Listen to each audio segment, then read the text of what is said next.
Hello বন্ধুরা, good morning, welcome back to our channel. তো সবাই কেমন আছো? আশা করি ভালো আছো। আমিও ভালো আছি। দেখো আজকে সকাল সকাল আমি আর ছেলে, সকাল না এখন বাজে 10:30টার মতো, রান্না খাওয়া সব কমপ্লিট, চলে এসেছি ছাদে। আর কেন এসেছি জানো? ছাদের অবস্থা দেখে বুঝতেই পারছো, প্রচুর নোংরা জমে আছে। অনেক দিন হলো ছাদটা ঠিকঠাক ঝাড় দেওয়া হয় না, তো এটাই আজকে পরিষ্কার করা হবে। আর এই দেখো আমার ছেলে, পায়রা, এইগুলো আমাদেরই পায়রা। পায়রাকে খাবার দিচ্ছে প্রতিনিয়ত, এদেরকে খাওয়াতে হয়। এরা কোথাও যাবে না, বাড়িতে বসে বসেই দানা খাবে। দেখো খাবার দিচ্ছে আর কত মজা পাচ্ছে।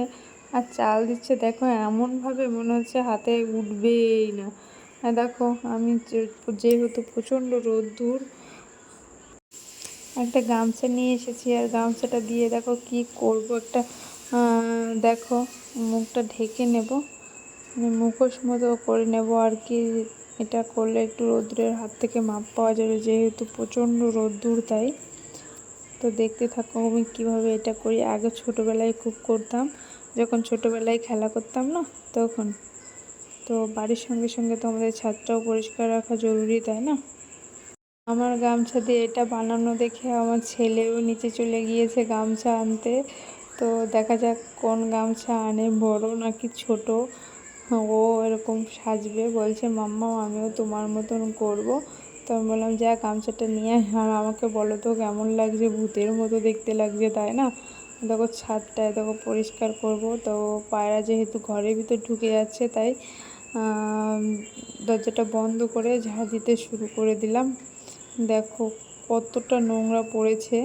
আর এখানে টব ছিল, তো ফুলের টব, ওই বৃষ্টি প্রচণ্ড, এক সপ্তাহের মতন একভাবে টানা বৃষ্টিতে মাটি, মানে টবের মাটি ধুয়ে ছাদে পড়েছে।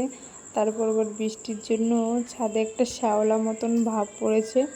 তাই আজকে একটু রোদ্দুর আছে, ভাবলাম শুকনো শুকনো তো ভালো হবে, যেহেতু একটু ধুলো হবে, তা ওই জন্যই এটা দেওয়া। ধুলো প্লাস রোদ্দুরের হাত থেকে। তো দেখো গামছা নিয়ে এসেছে, দেখি কেমন গামছা। ও বাপরে কত বড় গামছা এনেছে, এটা দিয়ে কি হবে? তো দেখো দেখা যাক। তো আমি বলছিলাম এদিকে সরে দাঁড়াতে, ও বলছে না এদিকে রোদ্দুর।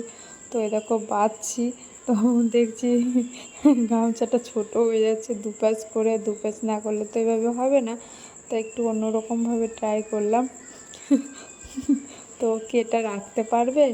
যেহেতু গরম তো শখ করছে, তাই একটু বেঁধে দিই। তো দেখো ওকেও আমি এইভাবে বেঁধে দিলাম।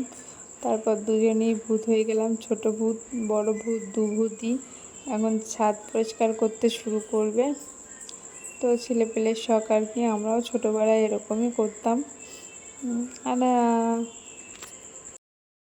যেহেতু আমাদের নিচে খুব একটা জায়গা নেই, তাই যা টপে ফুল গাছ টাছ রাখা টপের মধ্যেই রাখি। তাই তারপর জামা কাপড় মেলা আর কি, জায়গার তো দরকারই হয় তাই না? একটু পরিষ্কার না থাকলে নিজেদেরও আসতে ভালো লাগে না। তাই ভাবলাম আজ করেই নেওয়া যাক, যেহেতু রোদ্দুর। তারপর আমার নাইটির কাজটাও আজকে নেই কাজের জন্য, প্লাস একদিকে টাইম পাওয়া যায় না। দেখো পরিষ্কার হওয়াতে কতটা সুন্দর লাগছে। এখনও সুন্দর লাগবে না, চলো বিকালবেলায় তোমাদের দেখাবো। আর দেখো এখনও হয়নি, এই পাশটা পরিষ্কার হয়েছে, এখন এই পাশটা আছে। তো এই টবগুলো দেখতে পাচ্ছ, এই টবগুলো এখন এখান থেকে সরাতে হবে। আর দেখো আমি একে একে পরিষ্কার, কাটাও ফুটে গেছিলো জানো আমার। তো গোলাপ ফুলের কাটা খুব খুব লাগে, আর এই গাছটা প্রচণ্ড কাটা ছিল।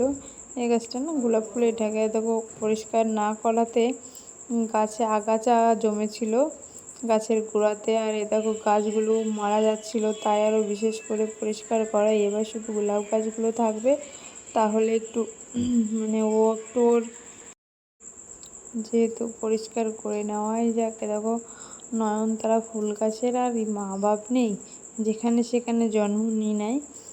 তো দেখো টবগুলো একে একে সরিয়ে নিচ্ছি।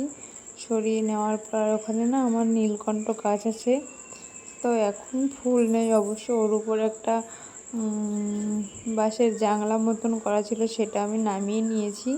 আর এখন শুধু গাছের গোড়াটাই আছে, কাঁচি দিয়ে কেটেও নিয়েছি। আর টবগুলো দেখো একে একে আমি পরিষ্কার করে সরিয়ে রাখছি। তো চলো তারপর বিকালবেলায় তোমাদের দেখাবো ছাদটা কেমন লাগছে। আর আমার ছেলে এখন ওই একটু ছায়া জায়গা ওইখানেই বসে আছে।